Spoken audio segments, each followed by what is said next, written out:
Assalamualaikum warahmatullahi wabarakatuh. Video kali ini saya akan membahas terkait DC aku laku yang tiba-tiba datang ke rumah tanpa adanya kabar. Nah, seringkali kita melihat hal-hal seperti ini ya. Seringkali kita mendengar hal-hal seperti ini memang banyak banget terjadi di mana DC tanpa kabar-kabarin, tanpa koar-koar, tiba-tiba HP sepi, tiba-tiba nyamperin ke rumah, datang ke rumah dalam waktu yang cepat. Bahkan cenderung 1 bulan udah banyak yang datang ke rumah. Nah, kalau udah seperti ini, bagaimana tuh? Nah, kira gini. Jadi memang kebanyakan DC lapangan itu kalau datang itu seringkali tanpa kabar-kabar, tanpa ngasih tahu. Kebanyakan justru yang bilang hari ini saya mau datang ke rumah, besok saya mau datang ke rumah, lusa saya mau datang ke rumah, saya kasih waktu sampai jam 8 malam. Itu kebanyakan mereka hoax, ya. Kebanyakan mereka cuman gertakan aja, nggak beneran datang, apalagi masih di bawah 1 minggu. Itu ya banyak terjadi di sana teman-teman.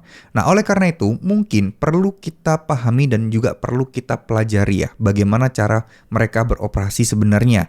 Karena segini, ketika kita berhadapan dengan DC yang menagih kita melalui HP dan lain sebagainya, itu kebanyakan kita masih berhadapan dengan DC yang ada di kantor atau biasa disebut desk collector. Nah, yang mungkin sering berkata-kata kasar dan lain sebagainya, itu oknum-oknum DC yang hanya melalui WA. Kenyataannya yang datang itu kadang jauh berbeda dengan orang-orang yang nge-WA kalian itu. Nah, itu saya nggak tahu ya, kenapa hal itu terjadi. Gini, buat teman-teman yang merasakan hal ini dan mungkin tiba-tiba didatengin oleh DC aku laku dan mungkin yang sedang galbay mungkin bisa mempersiapkan hal ini. Kita tahu bahwa aku laku itu kemungkinan besar pasti mendatangi nasabah yang gagal bayar ke rumah. Karena DC-nya banyak banget yang tersebar di berbagai kota ya. Nah cuman memang beda-beda, tiap kota itu beda-beda. Ada yang lebih cepat, ada yang lama, ada yang lambat. Tapi kemungkinan besar selalu didatengin. Nah bagaimana cara kita ketika ada DC tiba-tiba datang ke rumah? Bagaimana cara menyikapinya? Dan apa yang harus kita persiapkan? Yang pertama, teman-teman harus tahu, poin pertama DC itu tidak boleh masuk ke rumah kalian tanpa izin kalian.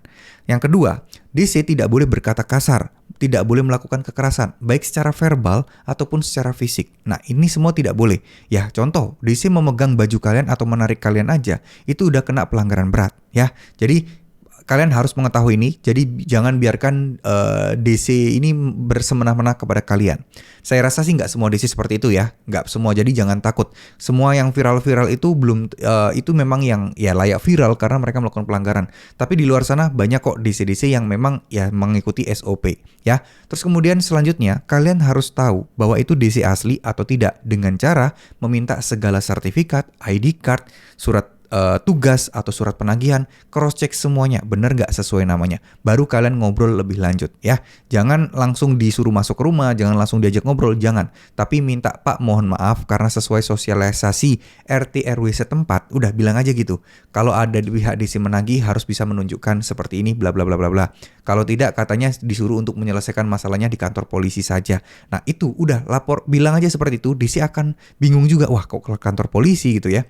Jadi tetap kalian bisa ngeyel seperti itu. Ini adalah aturan sosialisasi dari RT RW yang diminta oleh OJK. Karena di OJK juga di sosial medianya sering kok, gencar banget kok melakukan sosialisasi kalau ada DC apa saja sih yang harus kita tanyakan ke DC dan mereka harus bisa menunjukkan apa aja. Karena ini penting banget buat teman-teman sekalian, jangan sampai teman-teman kena tipu karena banyak banget korbannya yang mengaku-ngaku dari DC A, B, C ternyata bukan. Tujuannya hanya untuk mengeruk uang. Ya meskipun 50.000, 100.000 untuk biaya transport dan lain sebagainya, tapi itu kan lumayan ya. Jangan sampai kita tertipu seperti itu. Nah selanjutnya, ketika DC datang, teman-teman udah tidak perlu ngomong kesana kemari, langsung to the point aja, jujur-jujuran aja bahwa tidak ada uangnya, masih belum ada uangnya dan lagi diusahakan. Udah clear seperti itu.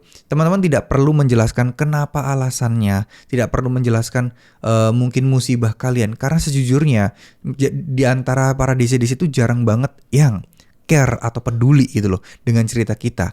Ya mereka kan hanya menjalankan tugas, cuman ya memang ada beberapa DC yang baik dan bahkan ngasih tahu caranya. Ngasih tahu caranya seperti apa maksudnya?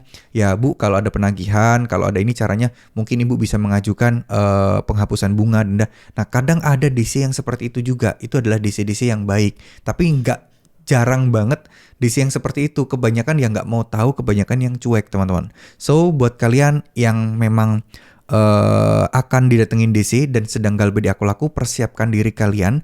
Ingat, saya ingin menyampaikan jangan takut akan hal tersebut.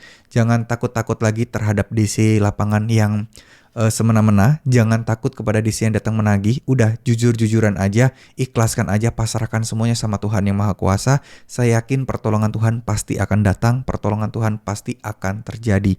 Jadi perbanyak doa, perbanyak ikhtiar agar secara mental kita juga siap menghadapinya. Ya, terima kasih.